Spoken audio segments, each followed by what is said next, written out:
జగన్మోహన్ రెడ్డి 11 స్థానాలకే పరిమితం అవ్వడం, వైసీపీ 11 స్థానాలకే పరిమితం అవ్వడం, జగన్ కనీసం అసెంబ్లీకి రాలేని పరిస్థితిలో ఉండడాన్ని చంద్రబాబు నాయుడు చెప్తూ ఉన్నారు సార్.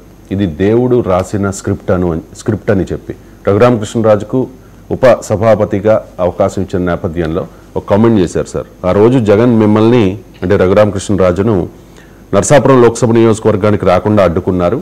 అల్లూరు సీతారామరాజు విగ్రహావిష్కరణ కార్యక్రమానికి కూడా రానివ్వలేదు. అలాంటిది మీరు ఉపసభాపతిగా ఉన్న ఈ సభలోకి జగన్ రాలేకపోతూ ఉన్నాడు. మీ ముందు సభలో కూర్చోలేని పరిస్థితి ఆయనకు వచ్చింది. ప్రజాస్వామ్యం అంటే ఇది, దేవుడు రాసిన స్క్రిప్ట్ ఇది అని చెప్పి చంద్రబాబు నాయుడు మాట్లాడారు సార్. అంటే ఇక్కడ RRRకు ఆ పదవి ఇవ్వడంలో అంటే కారణం ఏమై ఉండొచ్చు అంటారు? అంటే చాలామంది చెప్తూ ఉన్నారు జగన్ అంటే రఘురామకృష్ణరాజును ఏ రకంగా ఇబ్బంది పెట్టారో. అంటే దేవుడు అదేంది, ఏదైనా దేవుడు రాసిన స్క్రిప్టే కదా. ఇవాళ నేను మాట్లాడుతున్నానా, దేవుడు రాసిన స్క్రిప్టే. శివుని ఆజ్ఞ లేదు, చీమైన కదలదు కదా. అందువల్ల ఏదైనా దేవుడు రాసిన స్క్రిప్టే. సో ఆ పదం వాడడంలో చంద్రబాబు నాయుడు ఒకటి మనకు గుర్తు చేస్తున్నాడు, జగన్మోహన్ రెడ్డి అన్న మాటలు గుర్తు చేస్తున్నాడు. తెలుగుదేశం పార్టీకి చెందిన 23 మంది ఎమ్మెల్యేలు ఉద్దేశించుతూ మీరు వైఎస్ఆర్ కాంగ్రెస్కు చెందిన 23 మంది ఎమ్మెల్యేలు తీసుకున్నాడు చంద్రబాబు నాయుడు, గుర్తుండే ఉంటుంది. 2014-19 మధ్యకాలంలో 23 మంది వైసీపీ ఎమ్మెల్యేలు పార్టీ ఫిరాయించి టీడీపీలో చేరారు. చేరిన దానికి కూడా నేపథ్యం ఏంటంటే అసెంబ్లీ గవర్నర్ని కలిసి వచ్చాక జగన్మోహన్ రెడ్డి నాతో టీడీపీ ఎమ్మెల్యేలు టచ్లో ఉన్నారు, నేను ఈ ప్రభుత్వాన్ని కూల్చివేయగలను అనే యాంగిల్లో మాట్లాడాడు. ఎప్పుడైతే జగన్ ఈ క్లెయిమ్ చేశాడో నాతో టీడీపీ ఎమ్మెల్యేలు టచ్లో ఉన్నారు అని, వెంటనే చంద్రబాబు నాయుడు యాక్షన్ అని మొదలుపెట్టాడు. 23 మంది వైసీపీ ఎమ్మెల్యేలు టీడీపీలో చేరారు, అందులో 5 మంత్రులు కూడా అయ్యారు. సో దాన్ని ఉదాహరిస్తూ జగన్మోహన్ రెడ్డి పదే శాసనసభలో చెప్పేవారు, చూడు అధ్యక్ష, దేవుడు రాసిన స్క్రిప్ట్ ఎలా ఉంటుంది, 23 మంది మా పార్టీ ఎమ్మెల్యేలను తీసుకుంటే దేవుడు వాళ్ళ పార్టీకి 23 సీట్లే ఇచ్చారు అని. సో అందువల్ల ఆ కాంటెక్స్ట్ను మళ్ళీ గుర్తు చేశాడు. సో రఘురామకృష్ణరాజు ముందు కూర్చోవలసిన పరిస్థితిని దేవుడే కల్పించాడు అని. కానీ జగన్మోహన్ రెడ్డి సభకు రాను అని తీసుకున్న నిర్ణయం రఘురామకృష్ణరాజు ఎంపిక కన్నా ముందే మీకు గుర్తుండే ఉంటుంది. రఘురామకృష్ణరాజు డిప్యూటీ స్పీకర్గా నిన్నమన్న కదా డెవలప్మెంట్. కానీ జగన్మోహన్ రెడ్డి డే 1 నుంచి రావడం లేదు, రావడం అని అంతకు ముందే ప్రకటించాడు కూడా. అందువల్ల రఘురామకృష్ణరాజు స్పీకరు డిప్యూటీ స్పీకర్ అనే దృష్టిలో జగన్మోహన్ రెడ్డి రావడం లేదని అనుకోను. సో ఆ మాటకు వస్తే అయ్యన్న పాత్రుడైనా ఒకటే, రఘురామకృష్ణరాజు అయినా జగన్మోహన్ రెడ్డికి ఒకటే. అయ్యన్న పాత్రుడు చాలా గౌరవిస్తారు జగన్మోహన్ రెడ్డికి. ఆ మాటకు వస్తే గవర్నర్కు రాసిన లేఖలో ఈవెన్ ఈ మెన్షన్ కూడా చేశాడు జగన్మోహన్ రెడ్డి. సో ఇప్పుడు స్పీకర్ పదవిలో కూర్చున్న వ్యక్తి ఇది ఇంకా సావలేదు, బతికే ఉన్నాడు అనే యాంగిల్లో మాట్లాడాలని కూడా గుర్తు చేశాడు. సో అందువల్ల అయ్యన్న పాత్రుడైనా రఘురామకృష్ణరాజు అయినా జగన్మోహన్ రెడ్డికి పట్ల జరిగేదానికి ఏ తేడా ఉంటుందని అనుకోను.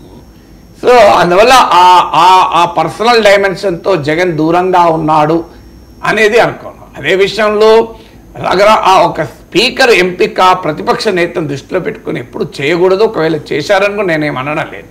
ఎందుకంటే చంద్రబాబు నాయుడు ఈ ప్రస్తావన చేసే వరకు ఆ మీనింగ్ వస్తుంది.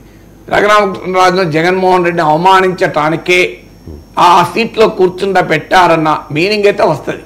కానీ వాస్తవంగా రఘురామకృష్ణరాజుకు మనందరికీ తెలుసు ఆ ఎపిసోడ్ అంతా. ఆయనకు టికెట్ ఇవ్వటానికి వాస్తవంగా ఆయన అసెంబ్లీకి రావాలని కోరుకోలేడు, పార్లమెంట్కి వెళ్ళాలని కోరుకున్నాడు, నరసాపురం ఎంపీ స్థానం ఇవ్వాలని కోరుకున్నాడు. కానీ అది పొత్తుల్లో భాగంగా బీజేపీ తీసుకుని శ్రీనివాసవరమను పెట్టడం వల్ల రఘురామకృష్ణరాజుకు ఒక దశలో అసలు సీటే లేకుండా పోయింది.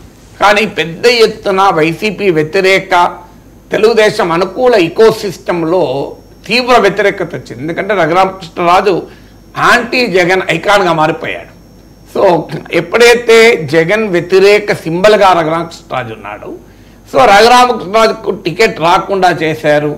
సో ఆయనను అసెంబ్లీకి కూడా వెళ్లకుండా చేస్తున్నారు. ఇది జగన్మోహన్ రెడ్డి ఇన్ఫ్లుయెన్స్తోనే బీజేపీ చేస్తోంది. దానికి చంద్రబాబు నాయుడు కూడా ఈళ్ళయ్యాడు. సో జగన్మోహన్ రెడ్డి కూటమిలో రఘురామకృష్ణరాజుకు టికెట్ రాకుండా చేస్తున్నాడు అనే నరేటివ్ బిల్డ్ అయింది. అప్పుడు చంద్రబాబు నాయుడు జాగ్రత్త తీసుకొని ఉండి సీట్ ఇచ్చి రఘురామకృష్ణరాజు అసెంబ్లీకి పంపించాడు. సో అందువల్ల దీనికి ఈ నేపథ్యం కూడా ఉంది. ఇదంతా సో ఇది వాస్తవంగా రఘునాథరాజుకు ఆ జగన్ వ్యతిరేక రాజకీయ కాంటెక్స్ట్లో రఘునాథరాజుకు ఒక విశిష్టమైన స్థానం ఉంది. అందువల్ల ఆయన డిప్యూటీ స్పీకర్ పదవి సీట్లో కూర్చున్నప్పుడు ఆ కంపారిజన్, ఆ లింక్ వస్తుంది.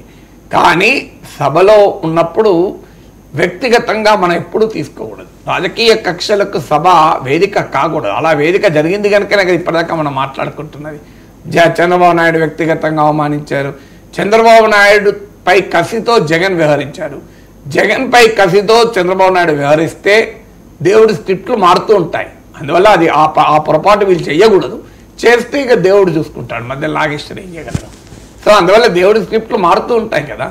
సో అందువల్ల ఇప్పుడు కూడా సభలో స్పీకర్ను, డిప్యూటీ స్పీకర్ ఎంపిక, స్పీకర్ ఎంపిక జగన్మోహన్ రెడ్డిని ఉద్దేశించే చేశారు అన్నది అయితే జగన్మోహన్ రెడ్డి సభకు రాకపోవడం కూడా కరెక్ట్ అవుతుంది కదా. ఒకవైపేమో జగన్ సభకు రాకపోవడాన్ని మనం అందరము ప్రశ్నిస్తున్నాం. కానీ ఇప్పుడు జగన్ను అవమానించడం కొరకే రఘునాథరాజు ఆ సీట్లో కూర్చుండబెట్టారు అనుకుంటే మరి జగన్ సభకు రాకపోవడం కూడా కరెక్ట్ అవుతుంది. ఇప్పుడు ఎందుకంటే చంద్రబాబు నాయుడు సభకు రాకపోవడాన్ని సమర్థించాం కదా. ఇప్పుడు నేను చంద్రబాబు నాయుడు ఆ రోజు సభకు రాకపోవడానికి కారణం వ్యక్తిగత అవమానం కారణం, ఇదేమో హోదా ఆరాటం కారణం అన్నాను. మళ్ళీ ఇప్పుడు ఒకవేళ రఘునాథరాజును, అయ్యన్న పాత్రుల్ని, జగన్మోహన్ రెడ్డిని అవమానించడం కొరకే ఆ సీట్లలో కూర్చుండ పెట్టడమే నిజమైతే జగన్మోహన్ రెడ్డి సభకు రాకపోవడం కూడా న్యాయమవుతుంది కదా. సో ఆ పొరపాటు మరి కూటమి చేస్తే కూటమిది తప్పవుతుంది. Right sir. జగన్మోహన్ రెడ్డి సభకు రాకపోవడాన్ని కూటమి నేతలే కాదు సార్, షర్మిల కూడా ఎద్దేవా చేస్తూ ఉన్నారు. చాలా లెటర్ కూడా రీసెంట్గా రాశారు, మీరు అసెంబ్లీకి వెళ్ళకపోతే రిజైన్ చేసేయండి, ఉపయోగం ఏంటి అని చెప్పేసి. సో